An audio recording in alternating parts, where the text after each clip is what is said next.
ശബരിമല സ്വർണ്ണക്കൊള്ള കേസിൽ 2019 ദേവസ്വം ബോർഡ് അംഗങ്ങളും പ്രതികൾ. ദേവസ്വം കമ്മീഷണറായിരുന്ന എൻ വാസുവാണ് മൂന്നാം പ്രതി. ഉണ്ണികൃഷ്ണൻ പോറ്റി ഒന്നാം പ്രതിയും കൽപേഷ് രണ്ടാം പ്രതിയുമാണ്. അരുൺ രാജ് കൊല്ലത്ത് നിന്ന് ചേരുന്ന വിശദാംശങ്ങളുമായി.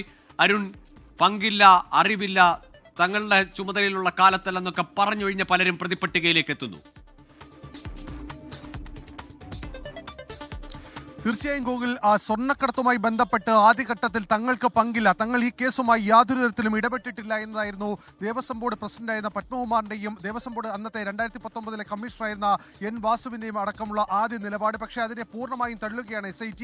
ഈ കേസുമായി ബന്ധപ്പെട്ട് ശബരിമലയിലെ സ്വർണ്ണക്കട്ടിള ചെമ്പെന്ന് രേഖപ്പെടുത്തി പുറത്തേക്ക് കടത്തിയതിന് പിന്നിൽ അന്നത്തെ ദേവസ്വം ബോർഡ് ജീവനക്കാർക്കും അതുപോലെ തന്നെ ദേവസ്വം ബോർഡ് മെമ്പർമാർക്കും കൃത്യമായ അറിവും പങ്കുമുണ്ട് എന്ന് രേഖപ്പെടുത്തിയാണ് ഇവർക്കെതിരെ FIR ഇപ്പോൾ രജിസ്റ്റർ ചെയ്തിരിക്കുന്നത്. ഒന്നാം പ്രതിയായി ഈ കേസിലെ മുഖ്യ സൂത്രധാരനായ ഉണ്ണികൃഷ്ണൻ പോറ്റിയെയും രണ്ടാം പ്രതിയായി ഈ സ്വർണം ശബരിമലയിൽ നിന്ന് ചെന്നൈയിലെത്തിയ കൽപേഷിനെയും ഉൾപ്പെടുത്തുമ്പോൾ 3 മുതൽ 7 വരെയുള്ള പ്രതിപട്ടികയിൽ ദേവസ്വം ബോർഡ് കമ്മീഷണറും തിരുവാഭരണ കമ്മീഷണർ അടക്കമുള്ള ഉന്നത ഉദ്യോഗസ്ഥരെ, ശബരിമലയിലെ ഉന്നത ഉദ്യോഗസ്ഥരെ കൂടി പ്രതിപട്ടികയിലേക്ക് കൊണ്ടുവരികയും ചെയ്യുന്നുണ്ട്.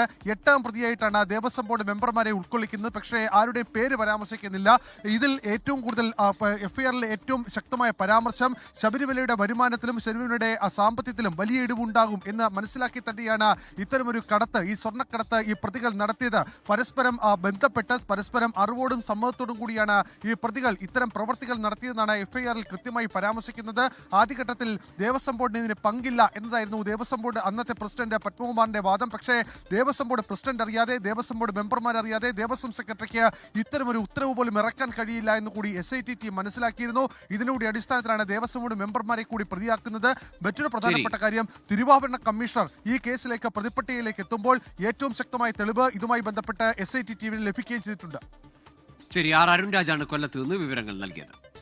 ലോകത്തെവിടെയായാലും ഏത് സമയത്തും 24 വാർത്തകളും ഓഗ്മെന്റഡ് റിയാലിറ്റി പാക്കേജുകളും എക്സ്പ്ലെയിനറുകളും വിശദമായി കാണാൻ ഞങ്ങളുടെ YouTube ചാനൽ നിങ്ങൾക്ക് സബ്സ്ക്രൈബ് ചെയ്യാം.